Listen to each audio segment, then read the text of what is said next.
Hey, yo, it's me, Pops Van Marmalade, and you're watching the Comics-Related Madness Network. Uh-huh. So come get some. CromCon. CromCon.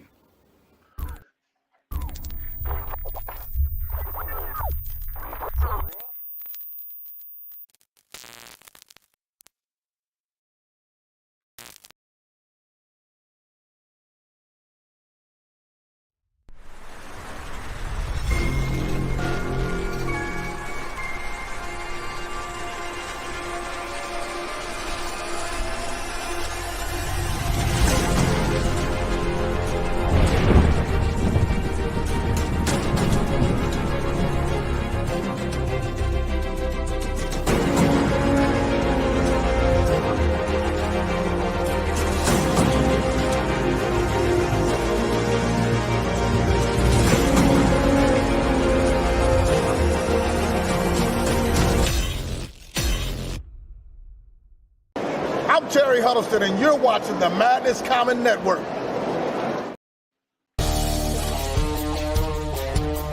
The Madness Entertainment Group presents the Madness Comic Network with original programming and additional comic-related content. Tune in and subscribe to Comic Talk with Pops Van Zandt on YouTube.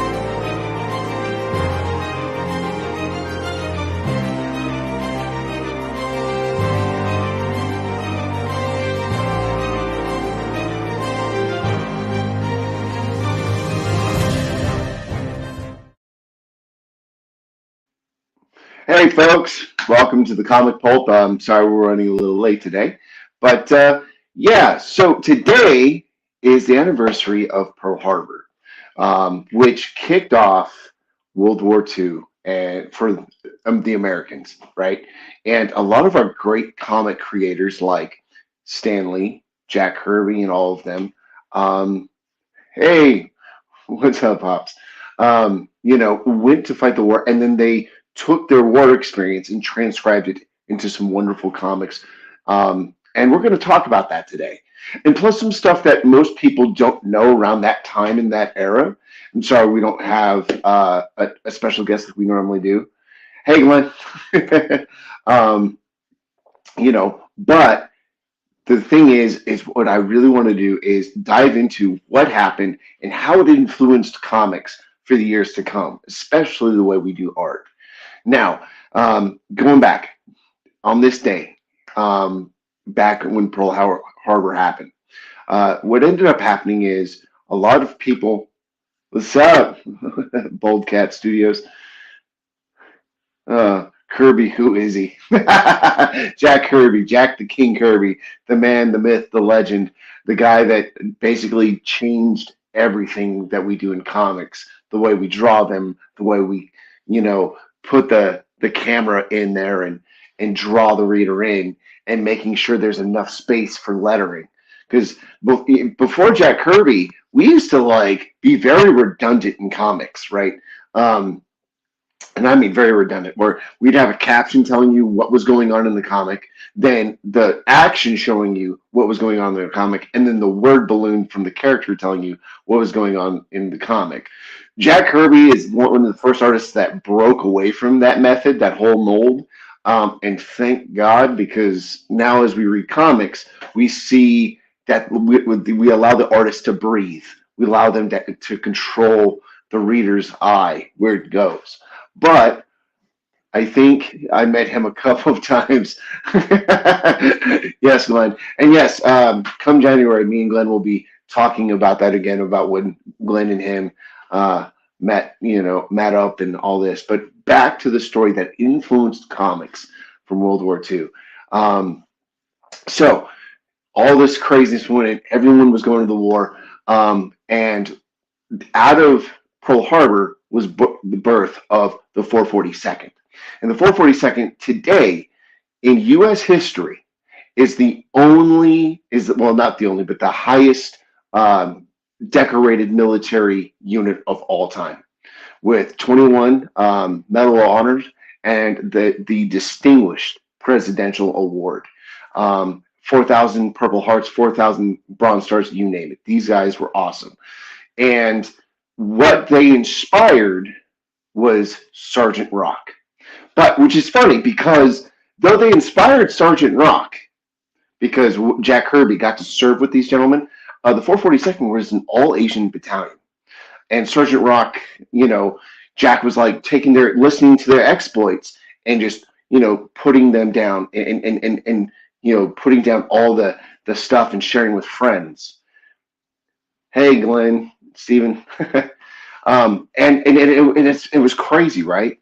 And what I love about what happened from those experiences, they've transcribed into comics in ways that we will never understand, because those experiences allowed these great creators like Jack Kirby to go in and explore the human emotion, to explore how do I connect with the reader? If I tell the truth, do I tell the graphic truth of, what happened, how, war is horrible? Or do I put it in the realm of the fantastic and give you a moral story from it? And it's from there that we start seeing the world in comics changing. And what I do mean is that's when we started becoming sociable conscious, thanks to Jack Kirby. Jack Kirby was a man's man. Like, you guys probably watched the show when me and Glenn were on it, just talking about, he was a good old boy from New York. He took crap from nobody. If you mouthed off, he would be quick to smack you in the mouth. I mean, there were stories where, this small man, like beat the crap out of like some mafiosos that came into, his work area. Like, my dad fought in the French Cavalier Legion.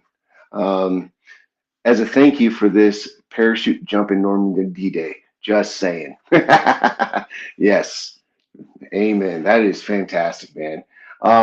And what I find interesting is with the Sergeant Rock character, right? And me and my friend Nick talked about this in great length. Sometimes it was for these old soldiers to vent out some very dark stuff. Like if you ever read a Sergeant Rock comic from the 70s and 80s, a lot of the times the soldiers don't make it out. At the end of each run, the stories of these fantastic stories, Easy Company doesn't make it through. Or if they do, it's like 2 or 3 of them. So this character has become a venting point for people that served in the military, to vent out what had happened. And what I love with the current Sergeant Rock, even though Bruce Campbell never served in the military, you could tell he's definitely a Sergeant Rock fan, and he does because most people would think, oh, Bruce Campbell's on the book, he's gonna put jokes in it, he's gonna do some funny stuff, and no, he doesn't. He pays tribute to Easy Company. He's a fan of Easy Company. He adds the fantastic elements in it, and plus give like Sergeant Rock always did. Sergeant Rock always gave American history. If you're an avid reader of this title, you would learn deep history about the wars we've been in, the people that fought them, and why we should respect them. And what was so cool about Sergeant Rock as well is it's done in a way that it doesn't preach at you, right? Like it's not going to a church and guy shaking his fist, or going to a politician's debate and they browbeat each other with an idea. It's just, it's people taking what had happened in history, putting in the realm of the fantastic, and telling you why we had to step up the way we had to step up. And seeing Bruce Campbell realize this and still drive it home and honoring that tradition with this title of Sergeant Rock has been a fantastic ride. Let me tell you, folks, it has been amazing. And what and it's this Sergeant Rock, as the years went on, is not the only war comic to do so. In fact, in recent years, there's this DC did another comic book called The Light Brigade, and again, it took what happened in World War II and put it in the realm of the fantastic. Comic Talk with Pops, Van Zant Pops. Oh. But anyway, and instead of using zombies and all that, it was using heaven and hell, angels and demons. And it had some very emotional moments for me, because there's a character in Light Brigade who's kind of like this nerdy kid, and he's always, the soldiers in the comic are always busting his balls about, oh, you read comics, you're wearing, these shirts, like grow up kid, blah, blah, blah. But then he does the most heroic thing that saves all their lives. And seeing their dead brother in arms, it is such a, for a comic fan, such a heartwarming moment, because they go into his duffel bag, pull out the Flash t-shirt, pull out the Batman t-shirt, pull out the Superman t-shirt, take off their fatigue jackets and put on the shirts and go fight the Nazis, wearing their friend's shirt as representation of, like, we're doing this for our fallen comrade. And that type of storytelling is so important in comics. And it's unfortunate that it was birthed at a very dark time from the world. But it is out of that dark time that we learn what good men and women are.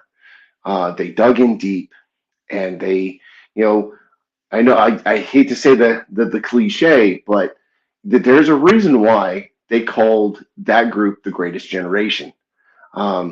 Because when the world went dark, they stepped up. And again, thanks to comics, after the war, and I've shared this story before, the quintessential comic that changed the industry all out was from Bernard Krigsten, and it was about telling the truth of what happened in the Jewish camps, during World War II. And he, in his panel layouts, like, he was changing the game. And there's been, annotations that's what inspired Kirby to step forward. Like, yeah, we need to change how we tell stories, and then allow Kirby to open up more about his time during the war. And what's interesting about Bernard Krigsten, and if you guys didn't know, because I probably hammered this enough, there was a lot of people that were trying to hide what happened in the Jewish camps. And here's this comic artist that says, no, I served in the army. I went there. I saw what happened. Let's tell the truth. And to this day, I think comics is probably the most punk rock art form ever created. Like, when there is something evil going on, artists and writers, we will go to the page, bleed on it, and put it out for the world to see. And if you love comics and you get to experience these stories, like, for instance, Mouse, that gentleman just sat down and listened to his parents' stories, and put him in the world again, the world of the fantastic, where the cats are the Nazis and the mice are the Jews, and sharing what happened. And that's, if you ask me why I love comics, it's because it's an art form for everybody. It's an art form for grief. It's art form for triumph and telling the truth. And it will always be that art form, because that's what it was born out of. I mean, Superman, in the original Superman stories, and this was really going to show you how of a big comic nerd I am. The reason why Clark Kent is a news reporter is because politicians in his day, corporate greed in his day, were so corrupt that the reporter was the only person trusted to tell the truth, because they would go out and find the truth and tell the public and shut certain people down.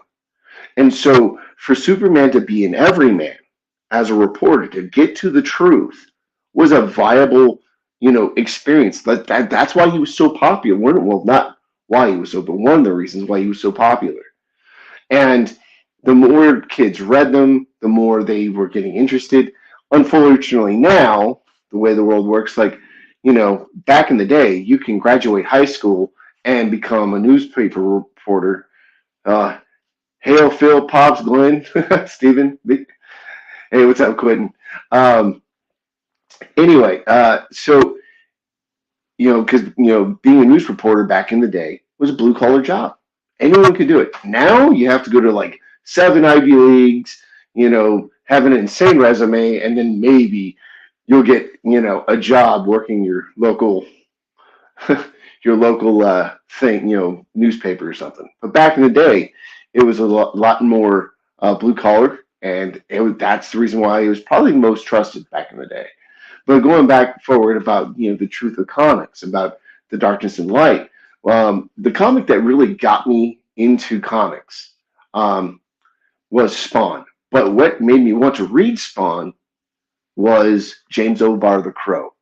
And the reason why I love this, and this, if you're a creator out there watching this show and you're going through something dark, keeping with the theme of taking something dark that we live through and putting it into light, this is what I'm talking about. James O'Barr lost his girlfriend when he was in his early 20s, late teens, somewhere around that time frame. And what ends up happening is he vents it out and creates this fantastic character, this story about this guy, gets murdered with his girlfriend, comes back from the dead, and kicks all the dudes' butts, right? Just, and becomes this very gothic hero. December 7th, 1941, the day of infamy. Yes.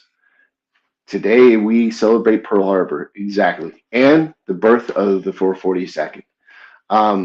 And anyway, back to the the Crow. And he does this. It becomes very therapeutic, and a lot of people connected with that comic. Just like a lot of folks when I was in the Army, and a few friends that I served with that were Marines, Army, and Navy. I mean, we connected with Sergeant Rock. We connected with the Light Brigade because those comics allowed us to bond. It was like soldiers of the past reaching into the future, letting us it's going to be all right. You're going to go through some hard shit. You're going to probably get your teeth kicked in a little bit, but you're going to be all right. And and to this day, I think the best comic that I read in connection to all of this would probably be the Blackhawks, because when the Blackhawks first started, first off, great pilots, all that stuff. And I'm super happy that Steven Spielberg is finally doing the movie. When it comes out, when they will be finished with it, I have no idea. But the Blackhawks was another wartime thing, and the Blackhawks were the only comic books that outright acknowledged the 442nd by name, and they were covering them through the French Alps, which is pretty cool. Which a lot of aviation units did back then.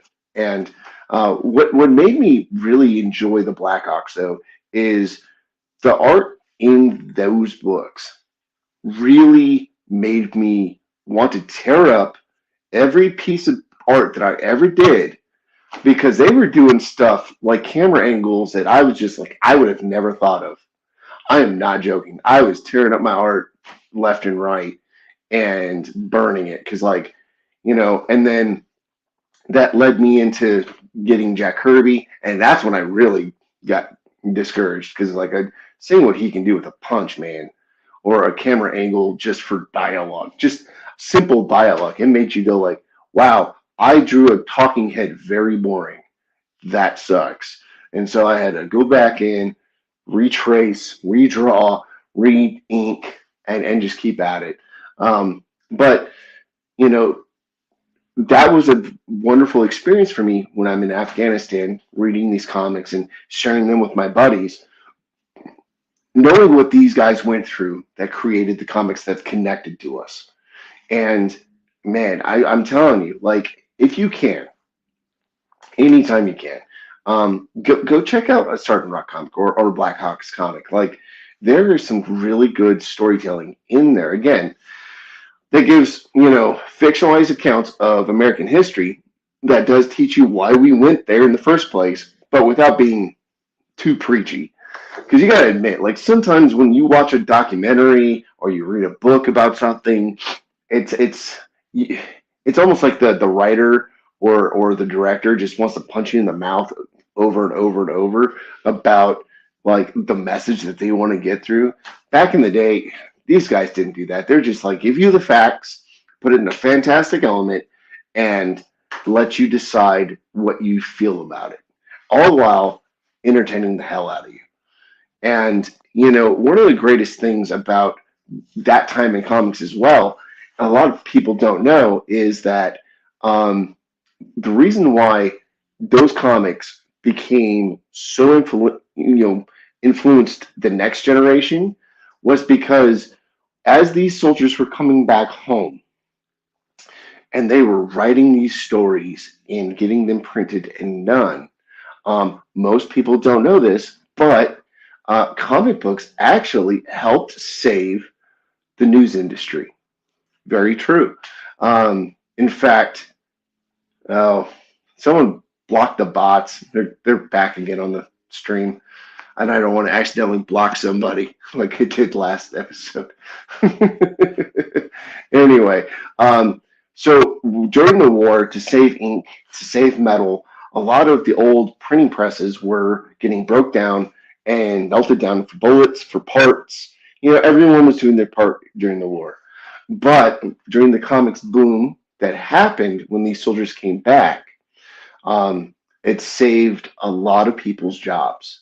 Like, to say that like comics helped pull this nation out of some like a grave recession after the war and really put, you know, food on the table is an underestimate.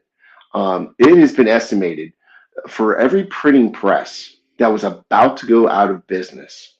So like at the time there were 17 in the country. The comics industry saved 10 of them. That's huge. And these are the same printing presses that saved the newspapers, saved the penny savers and all of that back in the day. So that's how impactful these guys' storytelling techniques were. And it was born out of something very dark. It's crazy the level of talent that came from these gentlemen after they served and then went through their thing and were trying to connect with other human beings on a deep level. And because they did this out of the pure goodness of the human soul, it allowed other people, the horny sentinels, very true, very, very true. Anywho, it's crazy how many people's lives were impacted by just simple artists out of New York that just went to the grind. They woke up from their small apartments, went to the art studios, did their art, told their stories, and to the point where at one point it was like if you wanted to be in comics, you were told to go to New York. Just like if you wanted to be in movies, you were told to go to LA. And like that generation of comic book telling, I don't think will ever be rivaled. Just being honest. I mean, I'm not saying the new artists and the new writers that are coming out aren't good, because Neil Gaiman fantastic. Alan Moore, fantastic. Frank Wheatley, fantastic. Frank Miller, fantastic. Mark Millar, fantastic. And the list goes on and on. Peach Momoko, fantastic.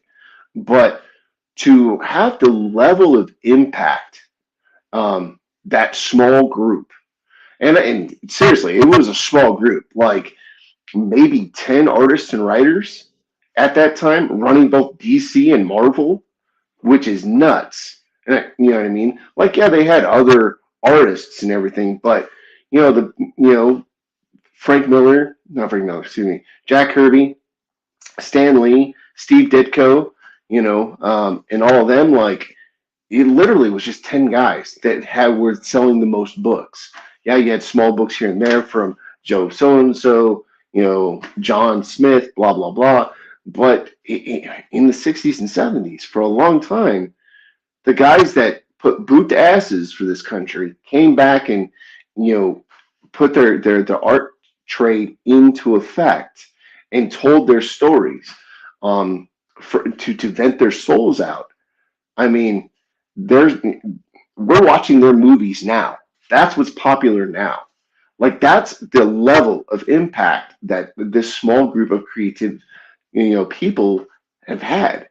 It's not, Marvel. The Marvel Cinematic Universe would not exist without Steve Ditko, without Stan Lee, without Jack Kirby, and so on and so forth.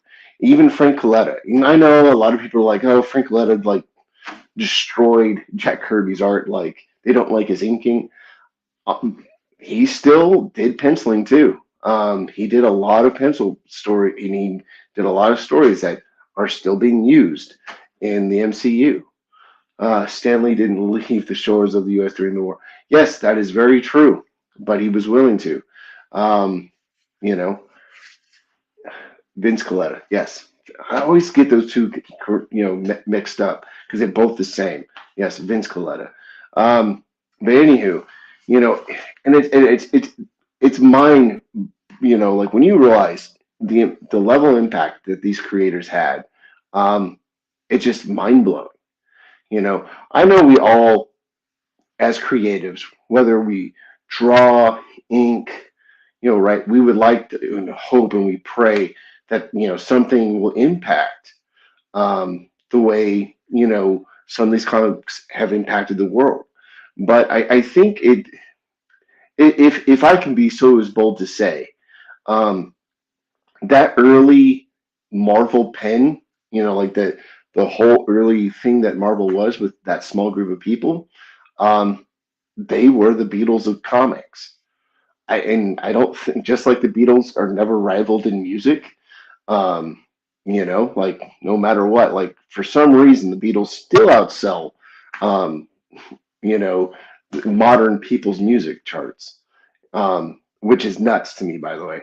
But it's the same thing. Like, that group, that core group, that lived through that was willing to hunker down and do what needed to be done to protect this country to, wherever, at whatever level, right? That takes a lot of grit, determination, and, faith. And to then come back home and share that with the world without being preachy about it. That's why these great heroes, the Beatles, outside everyone else, because they were and remained the best. Yeah, I agree with Glenn. But yeah, like, these guys were definitely the Beatles of comics. You can't deny it. Spider-Man would not exist without Steve Ditko. Captain America and about 90% of all of what Marvel created would not exist without Jack Kirby, and that's a wonderful thing, and it's interesting that when you look back, the people that were persecuted the most in World War II were the Jewish community. And it was Jewish writers, Jewish artists that were the greatest influence of all time in comics. And it's just, if you believe in God, great. If you believe in the universe, great. If not, you might disagree with this statement, but I think that was just, the world's karma. Just, hey, if you do something good, live for good, great things will come out.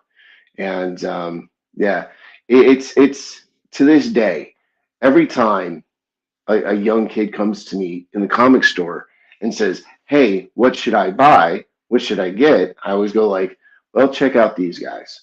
And they go, "Well, why?" Well, it's because they created the world that you're watching now on that TV screen, on your cell phone. They're the ones that made sure that we would have these fantastic, wonderful stories that would impact generations upon generations upon generations. And that's why they still, I find it heartbreaking, though, to be honest, that the original teams in Marvel and in DC from this time, all their creations, they didn't get to own. It was all work for hire, which is, kind of heartbreaking. I mean, it wasn't until I think Neil Adams fighting to get, Siegel and Schuster to get credit for Superman. Like I was reading an article in preparation to this little history lesson in comics that the editor of Superman, who did not create Superman, by the way, went on live radio interview and Lashley's like, "Yeah, I get paid more than the original creators for Superman just to edit a few lines of dialogue a month." And he was getting paid like 50 grand, an issue. And the article said it was 1958. So 50 grand a month in 1958, that's a lot of money. That is a huge, like a stupid amount of money back in the 1950s. So, so when you look back into the history of things, it's very sad that these people that have blessed us with great stories and great characters that every generation get to tap into, tell their version, live, through their turmoil, their frustration through, didn't get to keep their rights of their characters. Why that happened in the industry, I don't know. It still, breaks my mind. Like, I hope someday, the Kirby estate, the Ditko estate, gets rights and royalties for their creations. I mean, I think comics, well, I can't say that because some movies do that. I just recently found out that Stallone doesn't own the rights to Rocky. He got screwed out of all of the benefits of Rocky. If he wants to do anything with that character, he has to go to the studio and ask permission, which, again, mind-blowing. People create these things and they can't even have the rights to their own characters. It's kind of sad. I if anything, they need to change the law. And unfortunately, in 2017, the Mickey Mouse law was enacted to where, because, Disney was about to lose a ton of their characters due to what's called public domain. And, so now, like, as those characters are about to go into public domain, some of the wordage actually kept a lot of the old school Marvel creators that created Spider-Man, that created the Hulk, that created the Fantastic Four. Man, they won't see the returns on those characters for another 60, 70 years, which is a crime. I'm sorry. Like, every time I hear about that issue with Marvel and DC and how they're really keeping the original creatives away from their characters is kind of heartbreaking. And what's sad is every time these creatives try to take these people to court to get, feed their families, Marvel and Disney will do a smear campaign in the newspapers, which is so sad, so sad. Like they're being greedy. It's like, no, they created the characters, they told the stories, they, made kids buy the comics, that made, all the editors, at Marvel super rich, and all the editors at DC super rich, and that's probably one of the major factors that kickstarted the image revolution in the '90s, because no one wanted to, for all intents and purposes, work for something that they will never keep, while someone else gets to make all the money off of it. So that's the only downside. And hopefully someday, again, like I said, the Kirby estate, the Ditko estate, gets some, monies paid unto their families. King Features have got it right and fair with model 50-50 split between them and the creator. I think that's fair. No, 100%, Glenn. That is fair. You know what I mean? Because they're King Features is posting the comic. They're making the rounds to the newspapers to post it in the newspapers.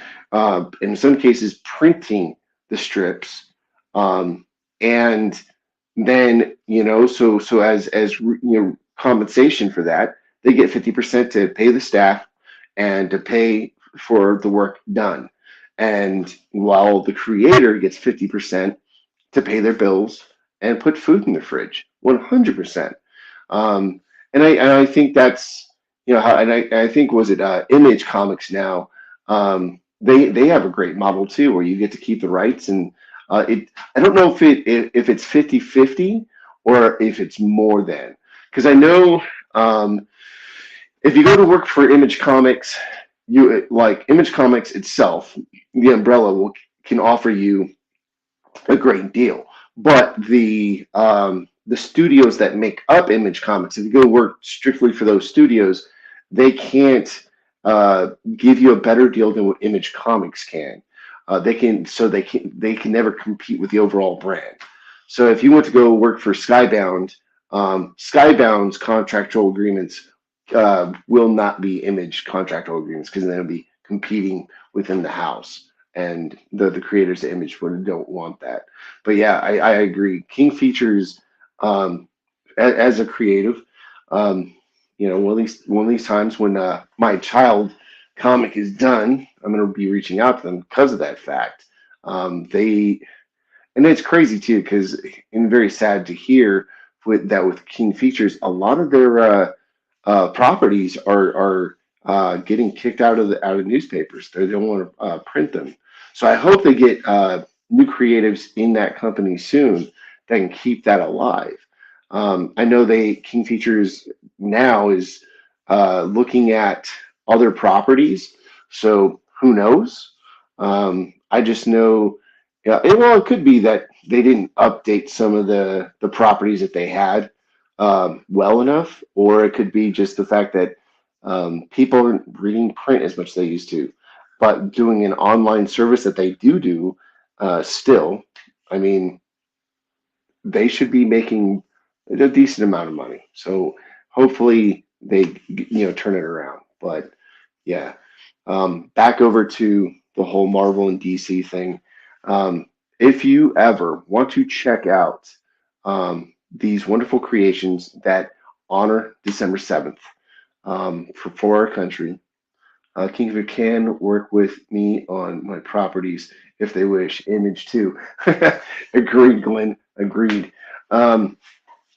But if there's some comics that you want to check out that pay in honor, homage to December 7th, World War II, and all that stuff, and to get, American history without it feeling too preachy, Blackhawks, Volume 1, Volume 3, Volume 5, trade paperbacks. You can get them on Amazon.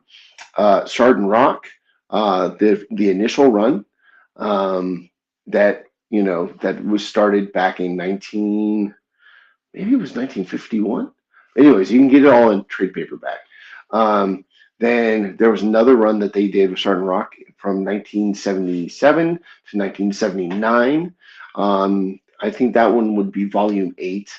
And then the most famous run for Easy Company in Starting Rock was from 1984 to 1986. That's when there was a resurgence for some reason for Starting Rock, and he was selling like hotcakes. And a lot of people attribute that one to G.I. Joe, because when G.I. Joe came out, then DC pulled out Starting Rock and rebranded him. So that could be around that time. And Marvel I think Marvel was doing the G.I. Joe comics there for a while. I could be wrong. I think, but I think I'm right. And then if you want to check out Light Brigade, I want to offer a promotion of your channel, viewers, followers, blah, blah, blah, blah, blah. Okay. Thank you, Seems for MVD. Anyway, sorry, folks. Someone's advertising on the stream. I thought it was an actual comment or question. Anywho, back to the list of comics. Surprisingly, another comic that will probably impact you a little bit was a Wolverine comic that came out in '91. And it was the first time that we realized that he went in World War II. And they covered what happened in Okinawa at that time. Marvel made G.I. Joe. Yep. Thank you, Quentin. I see. I knew. Sometimes with the G.I. Joe stuff, I'm not gonna lie. With G.I. Joe, my memory does get fuzzy because that property changed so many hands. It went from Marvel, then at some point it was over, at Dark Horse, and then it bounced back over to Marvel, and then it went over. I forget whatever publisher picked it up, and then then it went over to its current publisher. That now it's getting possibly picked up by Robert Kirkman's publishing team. So we'll see. I don't know, but that property is bounced around like a ping pong ball from publishing house to publishing house, like crazy, man. So that's the only reason why that property to me gets confusing, because it's changed hands so many times. And same thing with Transformers, but then again, that's Hasbro. Like they go with who's going to make them the most money at that time. So, and hey, best to them, right? But yeah, so if you guys want to check out those comics that pay homage and really deep dive into what happened back then, what these men and women went through, but keep in mind it's going to be told in the realm of the fantastic, so it's not going to be 100% accurate. It's going to take embellishments. It's entertaining, but if you read between the lines, interesting talk, Phil. Gotta run. See you on catch up. Yep. Thanks, Glenn, for tuning in. But anyway, if you want to check these out and don't feel like, again, getting something too preachy, check out these runs. And it was, as a kid, I didn't know what was going on until I talked to my English teacher in 12th grade about it.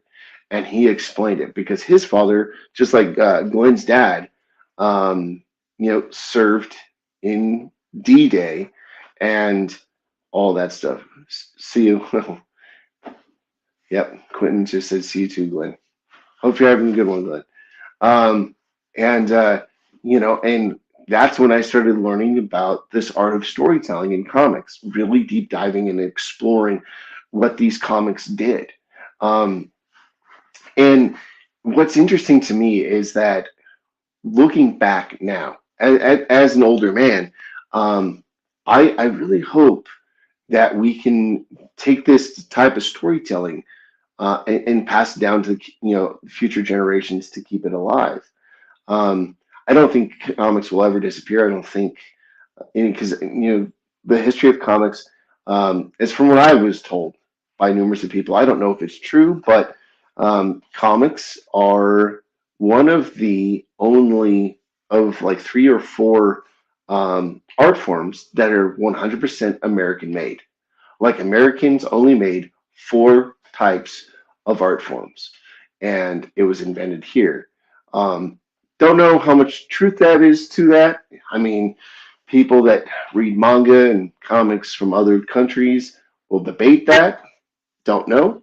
But if it is true, then we owe the next generation of Americans that right to have this art form, to express themselves, to give unto what's going on, which is fantastic to me. Like if seeing all the new books that have come out on this network, through this network, and through the fans of this network, and all the shows that this network represents, it's wonderful. And I like seeing how hungry everyone is for comics on these channels, on this network, the fan base, everything.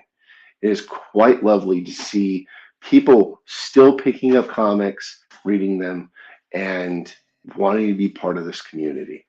I mean, you can't go wrong with, encouraging someone to take a story or a hardship that they had and try to pull the light out and connect with another human being through a comic page. Like, really think about it. Most comics that impacted the world on a great scale came from someone's struggle. And they reached in and pulled out the light, the wisdom, and the hope to share with other human beings. I mean, look at, Spider-Man. Like, by all accounts, I'm surprised Spider-Man has not turned into a supervillain. Like, and they've just, said, screw him being a good guy. He's got to be a supervillain. Like, I'm surprised because that guy has the most tragic life a hero could have. I mean, the death of his girlfriend, losing his marriage, gaining his marriage, losing losing his aunt, then she comes back, and then, losing his friend to drugs. And I mean, go on, he saved the girl, the world dies. Okay. Save the world, you don't get a girlfriend, so on and so forth. Like the struggle that character goes through on every arc that has been well written by the teams that keep people invested in him. It's just remarkable. But again, that character was born out of struggle. All these characters were born out of struggle that has impacted us. And the greatest struggle this world ever faced was the deep evil threat that happened in World War II that changed this world forever, that helped create these characters so that when we go through our own dark struggles, we open up a Spider-Man comic book, we open up a Fantastic Four comic book, we open up, a Batman comic book, the list goes on and on. And we relate to them because it's coming from one human's life experience connecting with another and pulling them through. And it's a wonderful experience. And I think, as the creators on this channel and the people we get to interview on each show, with, their brand of comics and everything, even though a lot of us can disagree on religion, politics, music, the great thing about comics is we get to connect on the deepest level of humanity. And it's fantastic. Life sometimes can get hard. No question about it.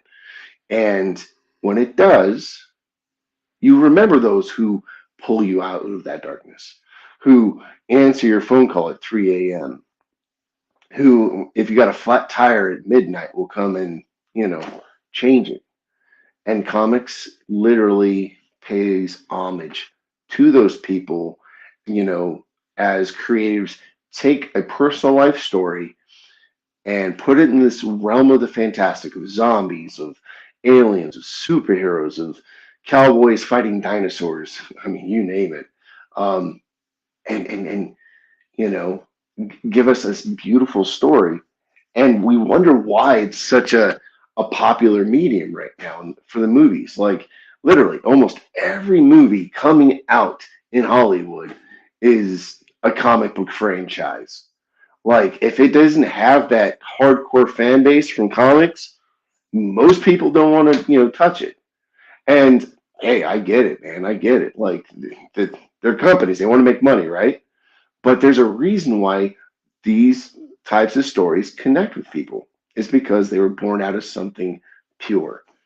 And with that, I'm going to cut the show a little short today because I went through all the material that in all my notes, so I don't have much to talk to. So I am going to go ahead and run some of the ads that help keep the lights on. 3 a.m. I feel lonely. Matchbox 20. Thanks for the joke, Quentin.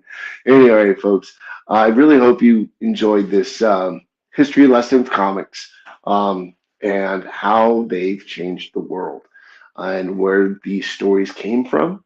And it was fun teaching you. Hopefully, I didn't bore you too much. I wasn't trying to be too much of a boring history teacher today. But just know that every time you guys come in, my goal is to either educate about comics in a way to make you maybe get you into creating your own comic, or read comics that you never would have picked up or never heard of or never would have tried because you just didn't know they existed. And to me, that's exciting because by us, this show is always supposed to be about talking about comics to the point of just the good that comes and inspiring people to go out to the comic shop, pick up something they normally wouldn't read, and keeping comic books alive. That's why this show is on Wednesdays, because Wednesdays is when comics drop. Every new title, every new story that comes out from every publisher comes out on Wednesday, typically. And with that being said, may you all have a wonderful, fantastic day. Keep reading comics. And yeah, so I'm going to go ahead and start playing some of the commercials that help keep the lights on. All right, folks.